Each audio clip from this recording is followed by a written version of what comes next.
I know you already know that Fallout games are coming, but did you know that old names from past titles are possibly working on the new games they announced? Did you realize that this is actually a knee-jerk reaction from Microsoft, probably from both losing the patience with Bethesda and also seeing the TV show success of the Fallout TV show? With all these new announcements, I do believe that Microsoft wants Fallout to become a huge franchise just like Star Wars. Or maybe even better, because they can cash in on new games whenever the TV shows are actually making a success. And just like Star Wars, I believe the Fallout franchise is now in for a milking of the century, where it will be butchered like the golden goose it is until we don't recognize it anymore. So let's sit back and have a discussion about what this news actually means for the future of the franchise and the future of the studios involved. And I gotta start by saying one thing. I'm 100% sure that Bethesda was not ready for the TV show's success. It doesn't matter what a sweaty nerd like me or you thinks about the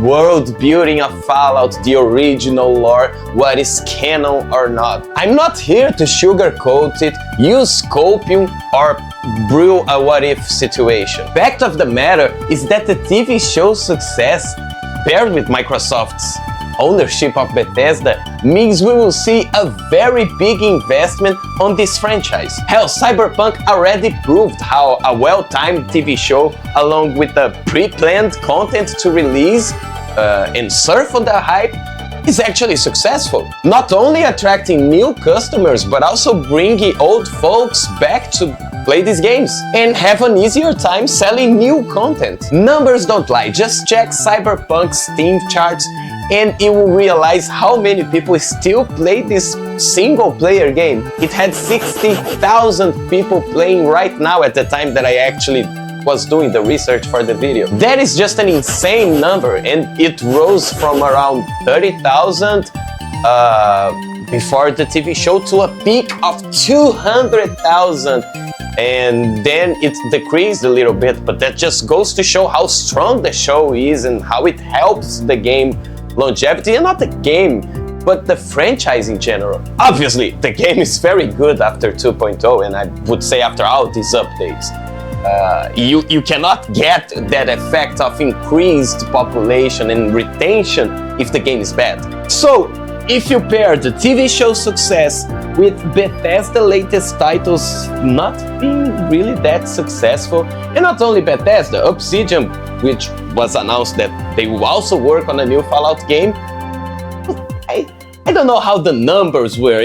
I'm not one of these people who think that Outer Worlds or Avowed are completely trash games, but they are definitely not the strongest Obsidian has made.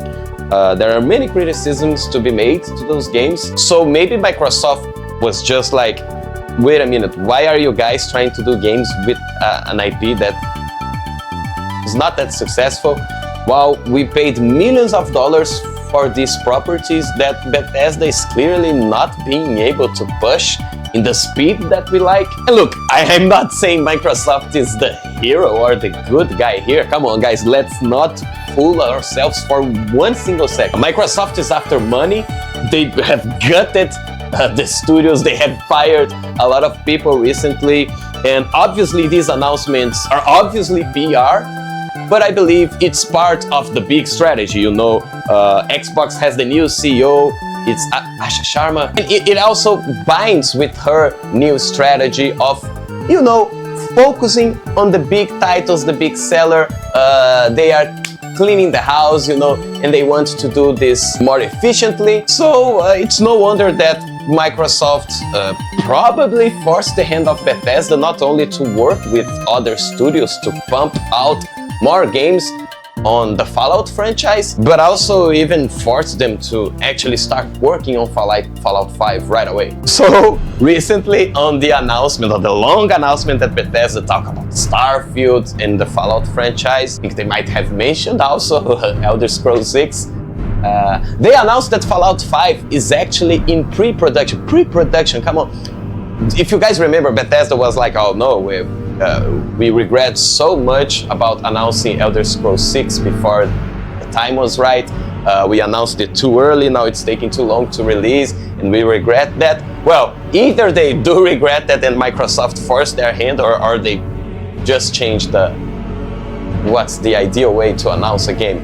But yeah, it seems that Fallout 5 is being developed, but it's so long into the future, like only after Elder Scrolls 6. Personally, to me, this is a nothing burger. Like, yeah, we have no idea how Fallout 5 will be. Probably Elder Scrolls 6 will use some of the engine and mechanics that we can expect on Fallout 5, but you know, it's so far away, it doesn't even feel to me like it's worth discussing. Hopefully, I really hated the writing on Fallout 4, the consequences. I mean, they should take a clue or two from Fallout New Vegas and make things actually have a little bit of consequence. If anything, this is not the most exciting game that they announced here, so I really have not a lot to say about this. We have to wait and see what more news and, you know, reviews that we can expect about the Fallout 5. For now, it's just purely huge speculation. I mean, Bethesda is like still probably brainstorming what Fallout 5 would be. You know, it's on the drawing board still. And also on this announcement, I want to say that they talked about 76 and Fallout Shelter. And if anything, this tells me that these games are bringing home the bucks, the guacamoles, because if you guys knew, Bethesda just announced that they were closing. I don't know how recently, but they closed like 2 mobile games. I know that Elder Scrolls Blades, and I can't even remember the name of the other one. I will just put it here so we can check it out. But if they think something is not successful, they will end the service just like any other big gaming company, right?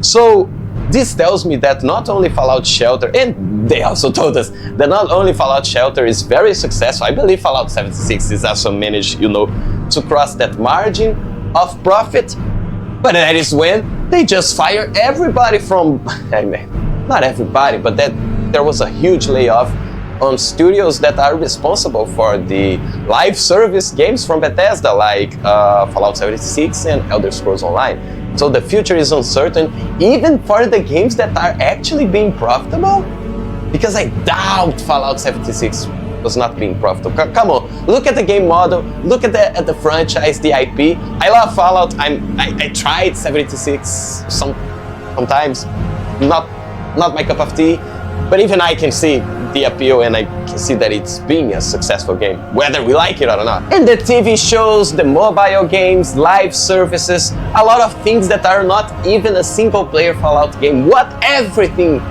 all of this tells me, especially when Microsoft is seemingly putting down their foot down on Bethesda's head and just shouting, "You will do Fallout."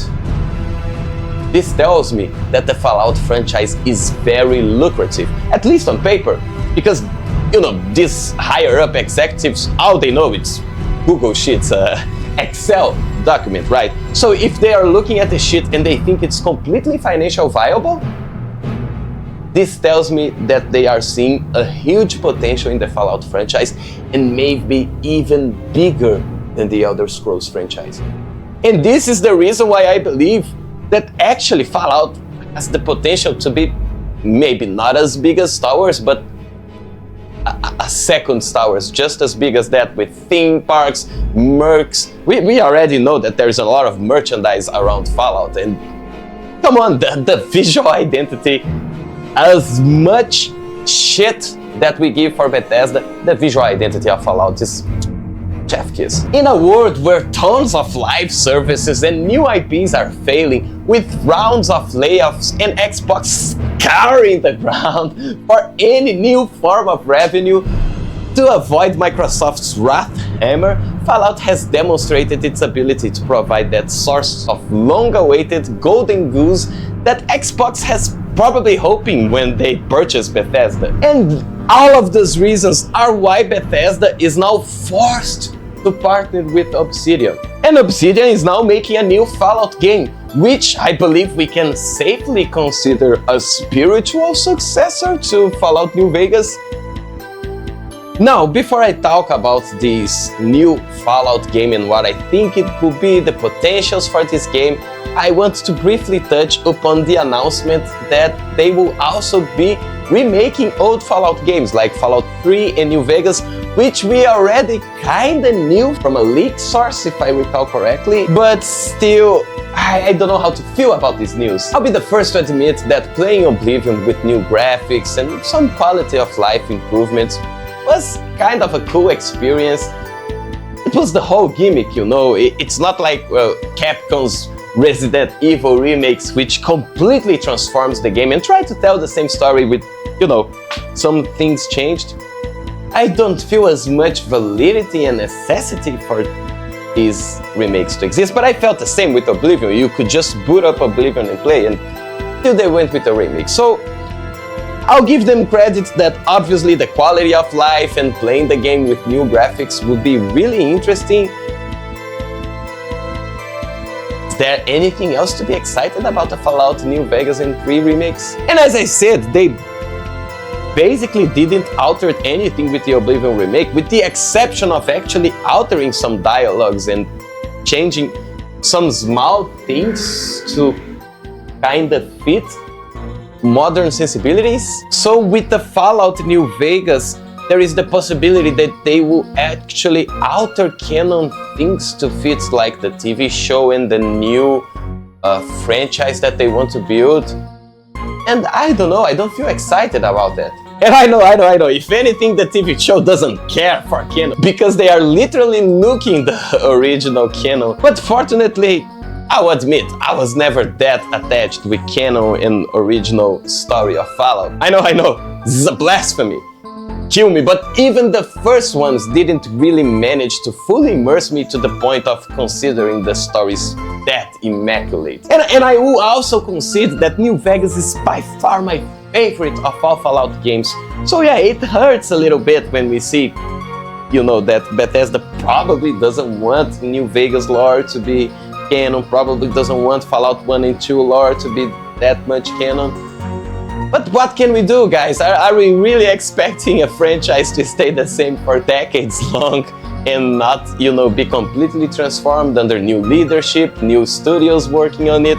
It's unrealistic to expect that. And all of this is to say that, yeah, I think there is a lot of value on how the canon and the world building was back in the day up until Fallout New Vegas, but it's not realistic for us to expect it to stay the same. And I still like the franchise, and I still think that there is value even with the new way that the Fallout franchise is heading. And I know Bethesda world building is not on the same level as the guys who initially wrote Fallout 1 and 2, and also the people from Fallout New Vegas. But while I hate their world building, as I said, I gotta admit that the aesthetic, you know, this Gucci Art Deco Atom Punk design is honestly chef kiss. I'll admit it.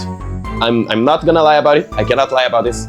It's like, I love it. And you know, imagine in this remake they start altering the dialogues and any references on Fallout New Vegas that they had to the old games, like for example Shady Sands.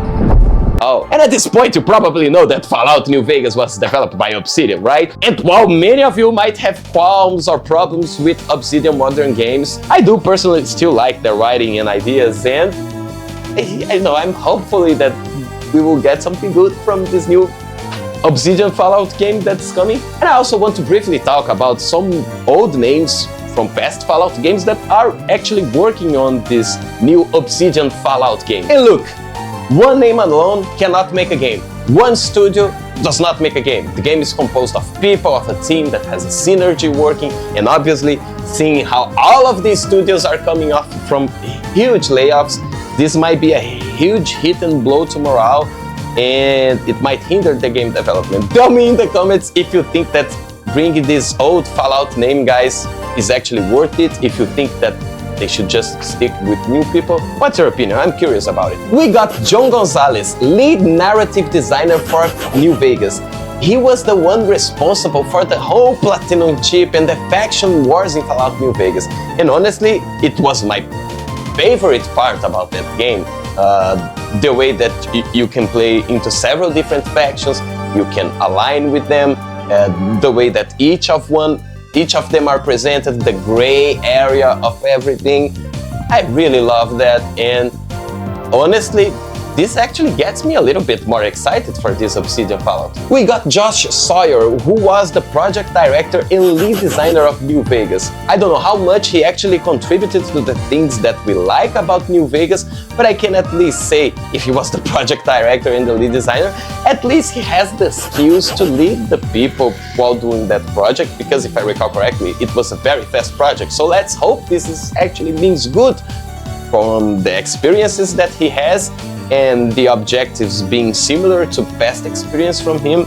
I am actually hopeful that this will mean good for the whole team. Tim Kaine was the original creator and programmer of Fallout 1 and 2, and speculations or even copings are that he can oversee or work on some capacity on this new Obsidian Fallout game, although that is not confirmed. We also got Leonard Boyarsky, still employed by Obsidian, who was actually Fallout's 1 art director. Again, he's just employed. We don't know if he will actually be working on this new Fallout game, but that speaks to me that at least we have some names and people who have been there for a long time, and while, yeah, the team is it's obviously not the same team that created Fallout New Vegas or any of the other most loved Obsidian work, but I still think that there is a lot of potential for this Fallout game to actually be better than the next Fallout from Bethesda.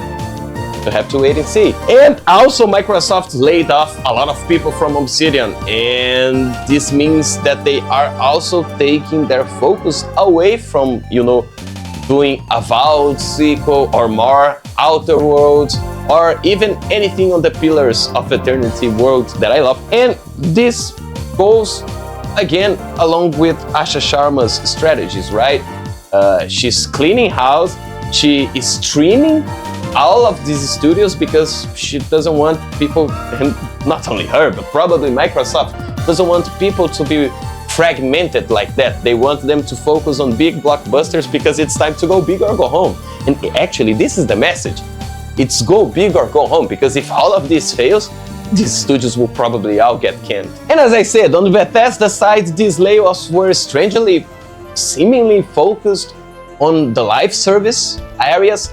I don't know, because to me it always felt like the live services were operating in profit. So either they are not as profitable as we think, maybe that's the case, or Xbox division is just desperate to find that rate of profits that the investors or maybe Microsoft is demanding, and they are actually doing anything they can to actually scrap a little bit of extra money by the end of the month, which is crazy. And maybe the reason of this streaming is not because of the success of any of their past games, not because something was a huge failure, but rather Microsoft's overall investment in AI and, how they are trying to change things in Xbox. Look, we fortunately still have some great names that hopefully can help the new Bethesda and Obsidian teams to create a new Fallout experience that might be worth our time, the money, and will manage to rejoice us again with the experience of being a lone wanderer. Yeah, and regarding the remakes, we already know this company. Virtus was the one that made not only Metal Gear 3, they are also the ones that created Obsidian Remake. So we are already used to them.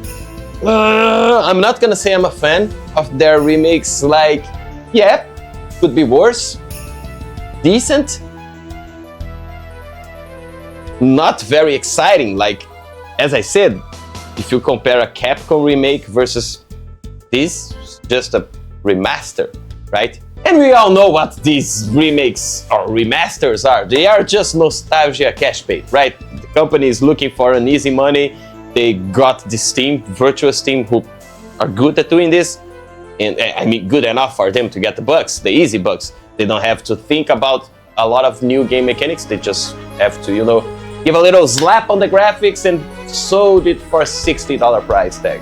And you know what's worse? I gotta be honest. I'm saying all this shit here, but I'm probably going to buy the freaking remaster just to check it out, see if it provides a good experience. And I gotta admit, it's somewhat good to get new fans joining. I don't think Fallout New Vegas games were that old that young people cannot enjoy it anymore. The game is janky, but it still looks pretty okay and manageable. Personally, I obviously think it's a waste of effort, but I guess Microsoft already owns Virtual Steam, so, you know, might as well just do this. Yeah, and we still have things like Fallout 3 had the whole kid faction, and how are they going to go about it? I mean, these remakes, they will probably have to review a thing or two, as I said, for modern sensibility. So it might not even be a one-to-one remake, but you know, with modern censorship and new stuff that will actually alter the intended original experience. So yeah, I'm curious to see what the result will be. I'll probably be playing at least the new Vegas remaster. I don't know if I will be checking out the Fallout 3 one. Maybe.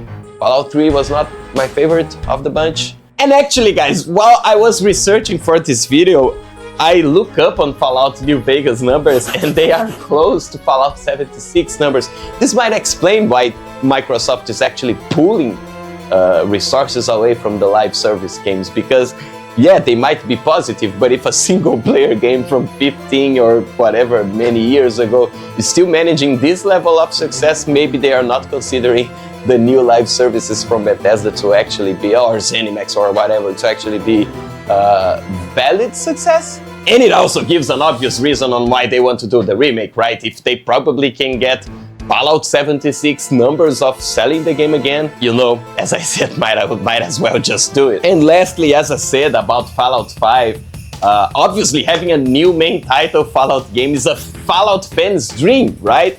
But unless they take a different approaches to the story, RPG mechanics, progression, dialogue, consequences, Fallout 5 has the potential to be even worse than Starfield. The only thing that might save the Fallout 5 game is obviously the IP, which is, you know, more well known from people.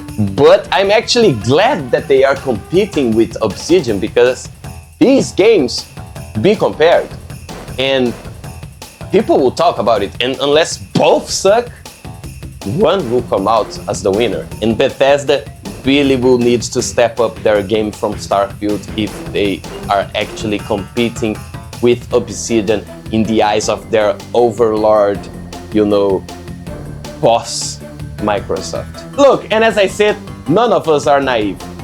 We all don't expect a franchise to stay pristine and immaculate for the span of decades, or stay true to its original content. And I actually believe that the day will come that the Fallout franchise will be butchered so much that it will be unrecognizable, and it might finally waste away melting toxic radiation. It's only a matter of time.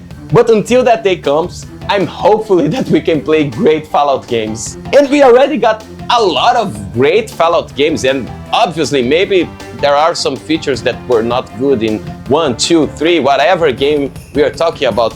But we have so much example of Fallout mechanics, Fallout visuals, Fallout development design, a lot of knowledge to actually try and apply to these next Fallout games that are being developed. And maybe this time we can finally, after so many years, be happy about a Fallout game. And this is it, my guys. I want to hear your opinion about this. I want to know if you are actually excited for all these new announcements, if none of these games brings you any hope and you prefer that Fallout franchise just dies because it can't get any better than already is.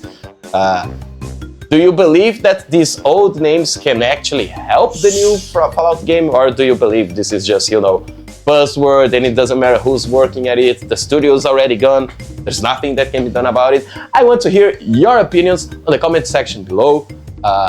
Please tell me in the comments what you think about the video, give me any feedbacks, leave a like and subscribe for more, or leave a dislike if you didn't like the video. I also have a Patreon if you want to support me on what I'm doing, and I'll see you guys on the next video. I'll probably be releasing a video on the Syntopia game next, so if you like God games, if you don't know what God games are, be sure to check it out. So that's it, my guys, see ya!